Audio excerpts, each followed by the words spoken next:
Hello बच्चा party. Welcome to knowledge world. बच्चों, मैं हूं अमन और अब मैं स्टार्ट करने वाला हूं class 11th chapter 3 rest and motion. Means ये कहाँ का पार्ट है? काइनेमेटिक्स का। सबको पता है काइनेमेटिक्स का। अगर आपको पता नहीं है तो अभी पता चला। तो अभी हम लोग काइनेमेटिक्स में क्या क्या पढ़ने वाले हैं जो आपके सामने दिख रहा है, रेस्ट एंड मोशन। इसके बाद फिर डिस्प्लेसमेंट, डिस्टेंस, वेलोसिटी, स्पीड, फिर motion in straight line, motion in a plane, और फिर हम खूब सारे क्वेश्चंस करने वाले हैं। मतलब पहले हम बेसिक्स पढ़ेंगे और उसके बाद हम धीरे धीरे अपना लेवल ऊपर करेंगे। जेई नीट, जेई एडवांस तक लेके जाएंगे अपना लेवल। ओके, तो चलिए स्टार्ट करते हैं आज का हमारा लेक्चर। ओके, तो चैप्टर 3 है हमारा रेस्ट एंड मोशन काइनेमेटिक्स। तो चलो बच्चों, ये हमारे टॉपिक का नाम है रेस्ट एंड मोशन। तो रेस्ट का मतलब क्या होता है? रेस्ट का डिफिनेशन हम क्लास 5-6 से पढ़ रहे हैं।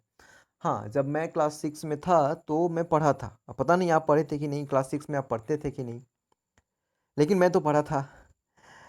तो चलो रेस्ट के बारे में बात करते हैं। नहीं नहीं, बुरा मत मानो, आप सब पढ़ते हैं, सब पढ़े थे क्लास 6 में ही। क्या पढ़े थे हम रेस्ट के बारे में? If a body does not change its position as time passes. अगर कोई ऑब्जेक्ट है, कोई बॉडी है, वो अपना पोजीशन, देखो ये पोजीशन चेंज नहीं करता है। If body does not change its position as time passes it is at rest. जो हम लोग क्लास 5-6 में जो डेफिनेशन पढ़े थे, आई थिंक क्लास 6 में पढ़ना था ये, साइंस में। ओके, ये साइंस का ही पार्ट है, फिजिक्स साइंस का ही पार्ट है, अगर आपको याद ना हो तो क्या था? If body does not change its position as time passes. अगर टाइम बीतने के साथ साथ बॉडी का पोजीशन चेंज नहीं होता है तो बॉडी रेस्ट में कहा जाता है। ठीक है, जैसे कि कोई एक ऑब्जेक्ट ऐसे रखा हुआ है आपके सामने और टाइम, देखो टाइम रुकता नहीं है, टाइम हमेशा आगे बढ़ते रहता है। ठीक है, अगर आप खुद को किसी एक जगह पे रोक लिए और बोले कि हम पीछे नहीं जा रहे हैं, डिक्रीज नहीं कर रहे हैं, तो आपको ये गलत फहमी है। सिंपल सी बात है, जैसे जैसे टाइम बढ़ रहा है ना, आपका सोच वैसे ही बढ़ेगा, लेकिन आप खुद को नहीं बढ़ा रहे हैं। ठीक है, आपको खुद को आगे करना चाहिए, लेकिन आप खुद तो कर नहीं रहे हैं। मतलब कि अगर टाइम के साथ आप खुद को आगे नहीं करेंगे तो धीरे धीरे पीछे जाएंगे। तो चलो ठीक है, टाइम के साथ खुद को आगे करो। एक ऑब्जेक्ट है यहाँ पे रखा हुआ है, टाइम आगे बढ़ जा रहा है, टाइम रुकने वाला नहीं है, टाइम आगे जा रहा है। टाइम आगे बढ़ने के साथ साथ ऑब्जेक्ट आगे नहीं बढ़ रहा है, ऑब्जेक्ट यहीं का यहीं है, ऑब्जेक्ट का पोजीशन यहीं पे, ये चेंज नहीं हो रहा। तो क्या हुआ कि टाइम के आगे बढ़ने के बावजूद भी ऑब्जेक्ट इसी घेरे में है, ऑब्जेक्ट इसी घेरे में, इससे आगे नहीं निकल पा रहा है ये। तो ऑब्जेक्ट को बोलेंगे हम रेस्ट में है। Okay, next motion. ऐसा ही मोशन का ये बस क्या है कि if a body changes its position with time, अगर टाइम के बीतने के साथ, ध्यान से देखो ध्यान से, if a body changes its position with time, time के बीतने के साथ बॉडी का पोजीशन चेंज हो रहा है। मतलब कि कोई ऑब्जेक्ट है और, चलो फिर से ये बॉक्स बना देता हूं मैं। हाँ, इस बॉक्स में एक ऑब्जेक्ट रखा हुआ है, टाइम बीत रहा है, तो ये क्या हुआ ना, ये ऑब्जेक्ट इस बॉक्स से बाहुबली का ताकत लेके यहाँ से बाहर आ गया। देखो, बाहुबली का ताकत लेके यहाँ से ये बाहर आ गया। मतलब कि टाइम जैसे जैसे आगे बढ़ रहा है, टाइम तो आगे बढ़ेगा, टाइम रुकने वाला नहीं है, टाइम आगे बढ़ रहा है। If body changes its position with time, time के आगे बढ़ने के साथ साथ बॉडी का पोजीशन चेंज हो रहा है। मैं ये नहीं बोल रहा हूँ कि आगे ही बढ़े, ये ऊपर भी जा सकता था, इधर का भी ये दीवार तोड़ सकता था, इधर भी जा सकता था, ऐसे भी जा सकता था, किसी भी डायरेक्शन में, बस इसका पोजीशन चेंज होना चाहिए। तो ये मोशन में है। ये सब क्लास हम क्लास 6 में पढ़े थे। चलो, लेकिन क्या आपको नहीं लगता है कि ये डेफिनेशन बच्चों वाला डेफिनेशन है? मुझे तो लगता है, आपको नहीं लगता, लेकिन थोड़ी देर बाद लगेगा। चलो, अगर मैं बोलूं कि आपको मैं आ, उठा के मून पे रख दूं, आपको मैं मून पे रख दूं, तो क्या होगा कि यहाँ पे अर्थ है और यहाँ पे मून है। ठीक है, आप यहाँ से जंप मार के, अर्थ से जंप मार के मून पे चले गए। आपके लिए अगर जब आप अर्थ पे थे तो उस समय मून मोशन में था। मून मोशन में रहता ना। अगर आप रात में देखेंगे, दिन में तो दिखता ही नहीं है। क्यों नहीं दिखता है? सन के लाइट की वजह से। ठीक है, लेकिन रात में दिखता है। वो मून दिखता क्यों है? वो भी सन के लाइट की वजह से। चलो इसके बारे में डीपली हम किसी और लेक्चर में पढ़ेंगे। अभी क्या है कि मून हमारे लिए भी मोशन में है। जैसे कि अगर आप अर्थ के इस पार्ट पे हैं तो आपके लिए मून ऐसे मूव कर रहा है। ठीक है, आपके लिए मून ऐसे मूव कर रहा है। चलो ये मैं मिटा देता हूँ। ओके, मून मोशन में था। लेकिन अब क्या हो गया? अब क्या हो गया कि जब आपने जंप मारा तो तभी तो ये मोशन में है ना। मतलब कि अब आप मोशन में हैं, लेकिन आपको फील नहीं हो रहा। अर्थ भी मोशन में होता है, पता है ना आपको। अर्थ भी रिवॉल्व करते रहता है। सन के चारों तरफ अर्थ रिवॉल्व करते रहता है। अभी मून रिवॉल्व कर रहा है, सैटेलाइट है ना मून। मून अर्थ का सैटेलाइट है, पहले पढ़ चुके हैं, ध्यान रखो। पहले हम लोग पढ़ चुके हैं। तो अर्थ का सैटेलाइट है मून, तो मून अर्थ के चारों तरफ घूम रहा है, लेकिन आपको फील नहीं होगा। आपको क्या लगेगा? अर्थ घूम रहा है। यही होता है ना सन के साथ। यही होता है सन के साथ, मतलब कि अर्थ हमारा मोशन में रहेगा। चलो ये केस समझ गए ना। पहले केस क्या समझे कि आप मून से अर्थ को देख रहे हैं, तो मून अर्थ हमारा मोशन में दिखेगा। ठीक है, अब चलो ये केस समझ में आया। अब यहाँ से हम अर्थ पे, चलो यहाँ पे थे ना, अर्थ पे यहाँ पे एक टेबल लगा दिए। ठीक है, टेबल पे एक बुक रख दिए छोटा सा, जो बुक आप कभी नहीं पढ़ते हैं। चलो ठीक है। तो इस बुक को हम यहाँ से देख रहे हैं, तो ये बुक रेस्ट में है। पोजीशन चेंज नहीं हो रहा है इस बुक का। सुबह में 10 बजे देखे थे तो ऐसा ही था, फिर शाम में 4 बजे देखे थे तो ऐसा ही था। तो पोजीशन चेंज हो रहा है? नहीं हो रहा है। पोजीशन चेंज नहीं हो रहा है। पोजीशन चेंज नहीं होने की वजह से ये रेस्ट में है।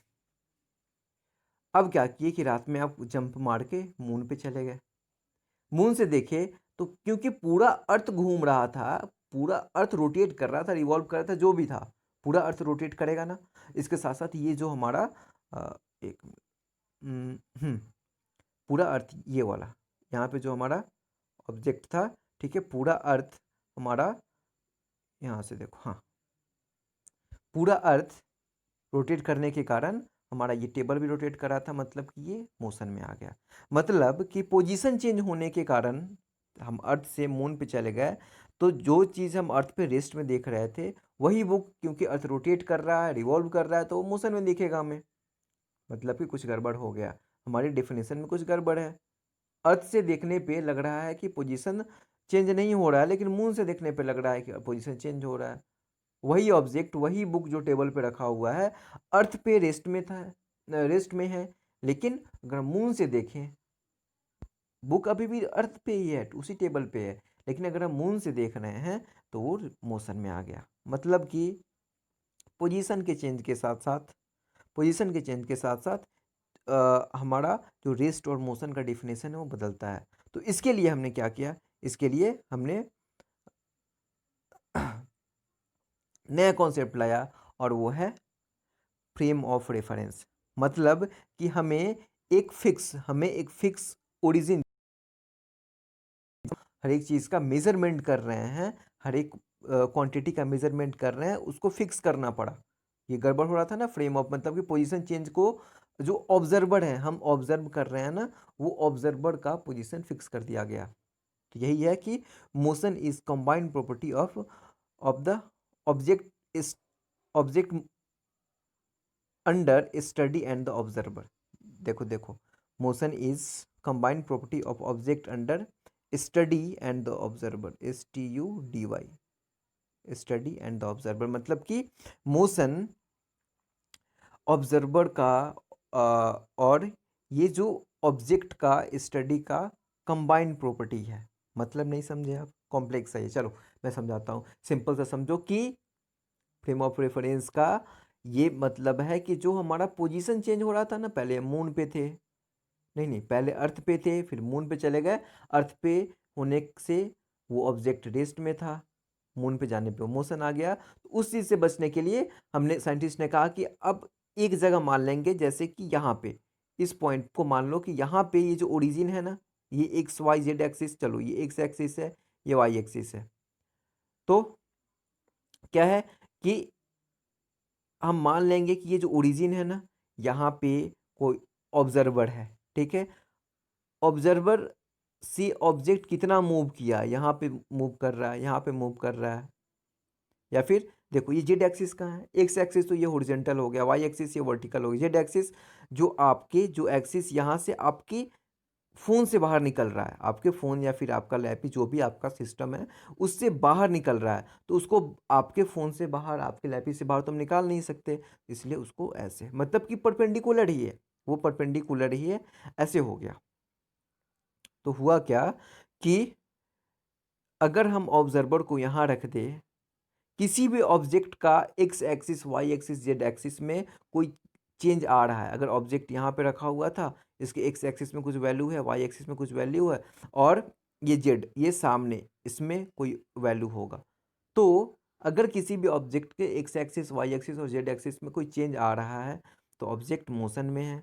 अगर वो जो ऑब्जर्वर के रिस्पेक्ट में, क्योंकि ऑब्जर्वर यहाँ पे है, टाइम टाइम तो बीत ही रहा है, टाइम तो कांस्टेंट नहीं रहता है, टाइम बदल रहा होता है हमेशा, तो टाइम बीतने के साथ साथ ऑब्जर्वर अगर सॉरी ऑब्जेक्ट का पोजीशन चेंज नहीं हो रहा है, इट मीन्स कि क्या नहीं हो रहा है कि x y z axis change नहीं हो रहा है, तो इसी चीज़ को ऐसे लिखा गया है आपके लिए नया डिफिनेशन।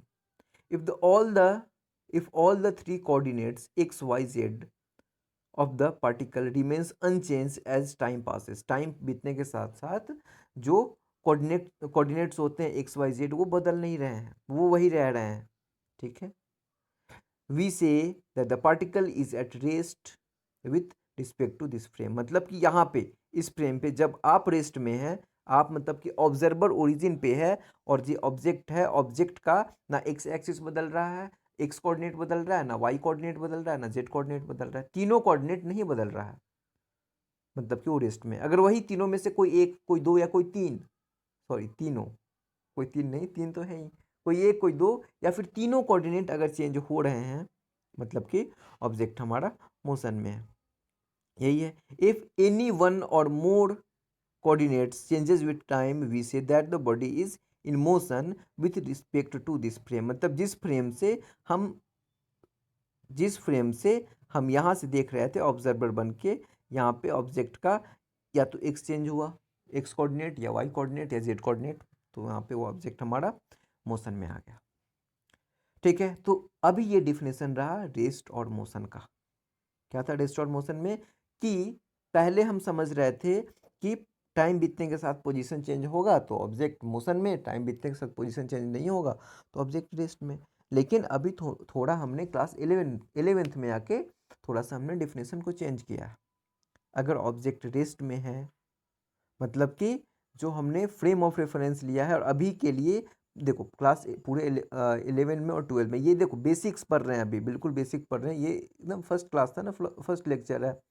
तो इसमें क्या है कि अभी लॉन्चिंग पैड तैयार हो रहा है, मतलब कि बेसिक पढ़ रहे हैं, और फिर ये सब बेसिक समझ में आ जाएगा तो फिर धीरे धीरे हम आगे बढ़ेंगे। तो इसमें क्या था कि एक्स एक्सिस लेंगे, वाई एक्सिस लेंगे, जेड एक्सिस जो इससे परपेंडिकुलर, यहाँ से परपेंडिकुलर बाहर की तरफ आपके जो भी फ़ोन लैपी जो भी यूज़ कर रहे हैं उससे बाहर की तरफ है, आपसे आपकी आंखों की तरफ वो जेड एक्सिस है। तो अगर आप ओरिजिन पे हैं, और ओरिजिन पे होने के बाद किसी ऑब्जेक्ट को आप देख रहे हैं, टाइम बीतने के साथ, टाइम तो पास होगा ही, टाइम बीतने के साथ अगर कोई x coordinate, y coordinate, z coordinate change हुआ तो मोशन में होगा, अगर वो चेंज नहीं हुआ तो रेस्ट में होगा। ओके, तो आज की क्लास में हम इतना रहने देते हैं, फिर मिलते हैं हम नेक्स्ट लेक्चर में। नेक्स्ट लेक्चर में क्या पढ़ने वाले हैं हम लोग, नेक्स्ट लेक्चर में पढ़ेंगे कि डिस्टेंस क्या होता है, डिस्प्लेसमेंट क्या होता है, उसी के साथ साथ हम लोग स्पीड और वेलोसिटी, नहीं डिस्टेंस और डिस्प्लेसमेंट पढ़ लेंगे, उसके बाद कुछ न्यूमेरिकल्स करेंगे, फिर हम लोग स्पीड और वेलोसिटी पे मूव करेंगे। ओके, तो अभी के लिए इतना रहने देते हैं, फिर मिलते हैं नेक्स्ट लेक्चर में। Thank you.